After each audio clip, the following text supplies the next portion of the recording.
Hi friends, welcome back to Krishna's world another video. Friends, ನೋಡ್ತಿದ್ದೀರಲ್ಲ, ಎಲ್ಲ ರೋಡಲ್ಲಿ ಮಲಗಿದ್ದಾರೆ ಅಂತ ಅಂದ್ಕೊಂಡಿದ್ದೀರಾ. ಅದು ರೋಡಲ್ಲ ಫ್ರೆಂಡ್ಸ್, ಅದು ನಮ್ಮ ಪವಿತ್ರವಾದ ಮಂತ್ರಾಲಯ, ನಮ್ಮ ಪವಿತ್ರವಾದ ರಾಯರು ನೆಲೆಗೊಂಡಿರೋ ಮಂತ್ರಾಲಯ. ಸೊ ಅದಕ್ಕೋಸ್ಕರನೇ ಎಲ್ಲರೂ ಕೂಡ ಮಲಗಿದ್ದಾರೆ. ಅಲ್ಲಿ ಒಂದು ಪ್ರತೀತಿ ಇದೆ, ಅಲ್ಲಿ ಯಾರು ಮಲಗ್ತಾರೋ ರಾಯರ ಸನ್ನಿಧಾನದಲ್ಲಿ ರಾಯರು ಬಂದು ಪ್ರತಿಯೊಬ್ಬರನ್ನು ಕೂಡ ನೋಡ್ತಾರಂತೆ. ಮತ್ತು ಪ್ರತಿದಿನ ರಾತ್ರಿ ಹೊತ್ತು ಅಲ್ಲಿ ರಾಯರು ಸಂಚರಿಸ್ತಾರಂತೆ. ಎಷ್ಟೊಂದು ಅದ್ಭುತ ಅಲ್ವಾ ಫ್ರೆಂಡ್ಸ್. ನಾನು ಕೂಡ ಅಲ್ಲಿ ಹಸುಗಳ ಜೊತೆನೇ ಮಲಗಿದೆ. ಎಷ್ಟು ಸೂಪರಾಗಿತ್ತು ಅಂತಂದರೆ ಎಕ್ಸ್ಪೀರಿಯೆನ್ಸ್ನ ಹೇಳಲಿಕ್ಕಂತೂ ಆಗಲ್ಲ. ಸೊ ಪ್ರತಿಯೊಬ್ಬರು ಕೂಡ ಮಂತ್ರಾಲಯಕ್ಕೆ ಬನ್ನಿ, ಮಂತ್ರಾಲಯಕ್ಕೆ ಬಂದು ಒಂದು ದಿನ ರಾತ್ರಿ ಅಲ್ಲಿ ಕಳೀರಿ. ನೋ ಕಂಫರ್ಟ್ ಝೋನ್, ಯಾವುದೇ ಕಾರಣಕ್ಕೂ ಕೂಡ ಅಲ್ಲಿ ಯಾವುದೇ ರೂಮ್ಗಳಾಗಲಿ ಮತ್ತೊಂದಾಗಲಿ ತಗೊಳಕ್ಕೆ ಹೋಗ್ಬೇಡಿ. ಬನ್ನಿ, ಆ ಒಂದು ಪ್ಲೇಸಲ್ಲಿ ಮಲ್ಕೊಂಡು ಎಕ್ಸ್ಪೀರಿಯೆನ್ಸ್ ಮಾಡಿ ಆ ಒಂದು ಪ್ಲೇಸ್ನ. ನಿಜವಾಗ್ಲೂ ಅದ್ಭುತವಾಗಿರುತ್ತೆ. ನಾ ಹೇಳೋದಂತೂ ಸುಳ್ಳಲ್ಲ, ಯಾವುದೇ ಕಾರಣಕ್ಕೂ ಸುಳ್ಳಲ್ಲ. ನಾನು ಮಂತ್ರಾಲಯ ಹೋಗಿನೇ 10 ವರ್ಷ 15 ವರ್ಷದ ಮೇಲೆ ಆಗೋಯ್ತು. ನಾನು ಮತ್ತೆ ಮಂತ್ರಾಲಯ ಹೋಗಿದ್ದೆ ನನ್ನ ಒಂದು ದುಃಖನ ಕಳೀಲಿಕ್ಕೆ, ನನ್ನ ಒಂದು ನೋವನ್ನ ಕಳೀಲಿಕ್ಕೆ ಅಷ್ಟೇ. ಬಟ್ ಆ ಒಂದು ಜಾಗ ತುಂಬಾ ಪವಾಡ ಮಾಡ್ತು. ರಾಘವೇಂದ್ರ ಸ್ವಾಮಿಗಳು ನಿಜವಾಗ್ಲೂ ನನ್ನ ಪೂರ್ತಿ ಆವರಿಸ್ಕೊಂಡ್ರು ಅಂತಂದರೆ ತಪ್ಪಾಗಲ್ಲ ಅದು.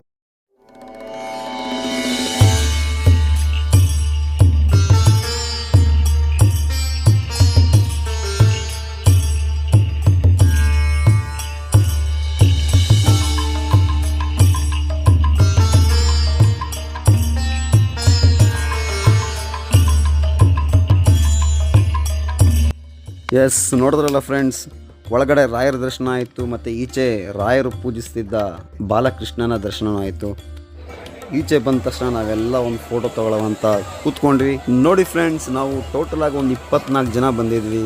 ಆ ರಾಯರು ತನ್ನನ್ನು ನಂಬಿ ಬಂದಿರೋ ಪ್ರತಿಯೊಬ್ಬರು ಭಕ್ತರನ್ನು ಕೂಡ ಹರಿಸ್ಲಿ, ಕಾಪಾಡಲಿ ಅಂತ ಭಗವಂತನ ಕೋರ್ಕೊಳ್ಳವ. ಆ ರಾಯರು ಯಾವತ್ತೂ ಕೂಡ ನಂಬಿದವ್ರನ್ನ ಕೈ ಬಿಟ್ಟಿಲ್ಲ, ಬಿಡೋದು ಇಲ್ಲ.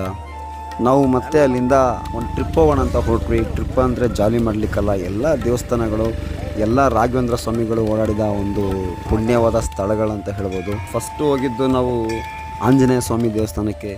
ಸೊ ಅಲ್ಲಿಂದ ಹೊರಟಿದ್ದು ನಾವು ಅಪ್ಪಣ್ಣಾಚಾರ್ಯರ ಮನೆ, ಅಂದರೆ ರಾಘವೇಂದ್ರ ಸ್ವಾಮಿಗಳ ಭಕ್ತರು, ಪರಮ ಭಕ್ತರು ಅಂತ ಹೇಳ್ಬೋದು. ಅವ್ರ ಮನೆ ನೋಡಿ, ರಾಘವೇಂದ್ರ ಸ್ವಾಮಿಗಳು ಎಲ್ಲೆಲ್ಲಿ ವಿಶ್ರಾಂತಿ ಪಡೀತಿದ್ರು. ರಾಘವೇಂದ್ರ ಸ್ವಾಮಿಗಳು ಪೂಜೆ ಮಾಡ್ತಿದ್ದ ಪಾಂಡುರಂಗ ವಿಠಲನ ಒಂದು ವಿಗ್ರಹ ಕೂಡ ಅಲ್ಲೇ ಇತ್ತು. ಸೊ ನೋಡಿ ತುಂಬಾ ಖುಷಿಯಾಯಿತು. ಇನ್ನೂ ತುಂಬ ಚೆನ್ನಾಗಿ ಸಂರಕ್ಷಣೆ ಮಾಡ್ಕೊಂಡು ಬಂದಿದ್ದಾರೆ ಅನಿಸುತ್ತೆ. ಆ ಒಂದು ಮನೆಯಲ್ಲಿ ಒಂದು ನಾಗರಾಜನ ವಿಗ್ರಹ ಕೂಡ ಪ್ರತಿಷ್ಠಾಪನೆ ಮಾಡಿದರು. ಸೊ ನೋಡಿದ್ವಿ. ನಮ್ಗೆ ಆಶ್ಚರ್ಯ ಏನಂತಂದರೆ, ಒಂದು ಮನೇಲಿ ಇಷ್ಟೊಂದೆಲ್ಲ ಹೇಗೆ ಸಾಧ್ಯ ಅಂತ ಅನ್ನಿಸ್ತು. ಆ ಮನೆ ಫುಲ್ಲು ಒಂದು ಸ್ಟೋರಿನೇ ಇದೆ. ಆ ರಾಘವೇಂದ್ರ ಸ್ವಾಮಿಗಳು ಹೇಗಿದ್ದರು, ಯಾವ ರೀತಿ ಪೂಜೆ ಮಾಡ್ತಿದ್ರು, ಯಾವ ರೀತಿ ಜಪ ಮಾಡ್ತಿದ್ರು, ಪ್ರತಿಯೊಂದು ಕೂಡ ಅಲ್ಲೇ ಇದೆ. ಮನೆ ಫುಲ್ಲು ಒಂದು ಪಾಸಿಟಿವ್ ವೈಬ್ಸ್ ಅಂತ ಹೇಳಿದ್ರೆ ತಪ್ಪಾಗಲಿಕ್ಕಿಲ್ಲ ಯಾವುದೂ. ಇದನ್ನೆಲ್ಲ ನೋಡ್ತಿರೋದಕ್ಕೆ ನಾವೇ ತುಂಬ ಪುಣ್ಯ ಮಾಡಿದ್ದೀವೇನೋ ಅಂತ ಅನ್ನಿಸ್ಬಿಡ್ತು ಒಂದು ಕ್ಷಣಕ್ಕೆ ಮಾತ್ರ. ಅಲ್ಲಿಂದ ನಾವು ತುಂಗಭದ್ರಾ ನದಿ ದಂಡೆಲಿರೋ ಏಕಶಿಲಾ ಬೃಂದಾವನ ಅನ್ನೋ ಒಂದು ಜಾಗಕ್ಕೆ ಬಂದ್ವಿ. ಅಲ್ಲಿ ಬಂದು ನಮ್ಮ ರಾಘವೇಂದ್ರ ಸ್ವಾಮಿಗಳು ಜಪ ತಪಗಳನ್ನ ಮಾಡ್ತಾ ತುಂಬ ವರ್ಷಗಳ ಕಾಲ ಕಳೆದಿರೋ ಪ್ಲೇಸ್ ಅಂತೆ ಅದು. ಆ ಒಂದು ಸ್ಥಳದ ಮಹಾತ್ಮೆ ಬಗ್ಗೆ ಅಲ್ಲಿ ಒಂದು ಸ್ಟೋರಿ ಹೇಳಿದ್ದಾರೆ ಅಲ್ಲಿ ಪೂಜಾರಿಗಳು.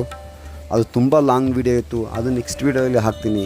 ಈ ಒಂದು ದೇವಸ್ಥಾನ ಬಂದು ಬಿಚ್ಚಾಳಮ್ಮ ದೇವಸ್ಥಾನ ಅಂತ. ಈ ದೇವಸ್ಥಾನ ಹಳೆಯ ದೇವಸ್ಥಾನ ಬಂದು ಬೆಲ್ಲ ಮತ್ತು ಬಾಳೆಹಣ್ಣು, ಈ ಬಾಳೆಹಣ್ಣು ಮತ್ತು ಬೆಲ್ಲದಿಂದ ಕಟ್ಟಿದ್ರಂತೆ ಹಳೆ ದೇವಸ್ಥಾನ. ಇದು ಹೊಸ ದೇವಸ್ಥಾನ ಈಗ ಬಂದಿರೋದು. ಅದು ಯಾವ ರೀತಿ ಕಟ್ಟಿದ್ರು ಅಂತ ನಿಜವಾಗ್ಲೂ ಗೊತ್ತಿಲ್ಲ.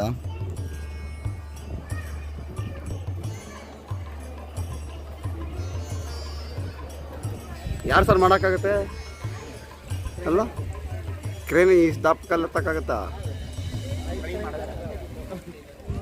ಅಲ್ಲಿಂದ ನಾವು ಪಂಚಮುಖಿ ಆಂಜನೇಯ ಸ್ವಾಮಿ ದೇವಸ್ಥಾನಕ್ಕೆ ಬಂದ್ವಿ. ಸೊ ಎಲ್ಲನೂ ಕೂಡ ನಮ್ಮ ರಾಘವೇಂದ್ರ ಸ್ವಾಮಿಗಳು ನಡೆದಾಡಿರೋ ಜಾಗನೇ. ಮತ್ತು ಆ ದೇವಸ್ಥಾನ ಹಿಂಭಾಗ ಬಂದು ಲಕ್ಷ್ಮೀ ದೇವಸ್ಥಾನ ಇದೆ. ಬಟ್ ನಂಗೆ ಆಶ್ಚರ್ಯ ಆಗಿದೆ ಏನಂತಂದರೆ ಬಂಡೆಕಲ್ಲುಗಳು. ಆ ಬಂಡೆಕಲ್ಲುಗಳು ಯಾರು ಜೋಡಿಸ್ತಾರೆ ಆ ಮಟ್ಟಕ್ಕೆ ಅಂತ ನಂಗೆ ನಿಜವಾಗ್ಲೂ ಒಂದು ಆಶ್ಚರ್ಯ ಆಗೋಯ್ತು.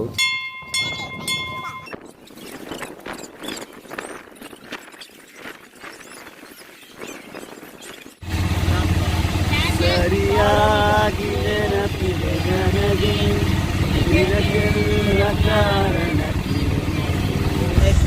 ಬಾಯ್ ಬಾಯ್ ಮಂತ್ರಾಲಯ. ಬಾಯ್ ಬಾಯ್ ಮಂತ್ರಾಲಯ. ಬಾಯ್ ಬಾಯ್.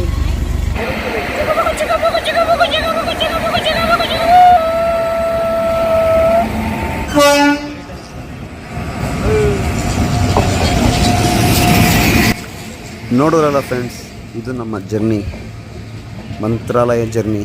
ಈ ಒಂದು ವಿಡಿಯೋನ ಎಲ್ಲರೂ ನೋಡ್ತೀರಾ, ಇಷ್ಟಪಡ್ತೀರಾ ಅಂತ ನಂಬ್ತೀನಿ. ಅಂತೂ ಇಂತೂ ನಾವು ಮತ್ತೆ ಮೈಸೂರಿಗೆ ಬಂದ್ವಿ. ಮೈಸೂರಿಗೆ ಬಂದು ಎಲ್ಲ ಒಂದು ಬೇಜಾರು ಒಂದು ಕಡೆ ಖುಷಿ ಒಂದು ಕಡೆ. ನಮ್ಮೂರಿಗೆ ಬಂದ್ವಿ ಅಂತ ಒಂದು ಖುಷಿ.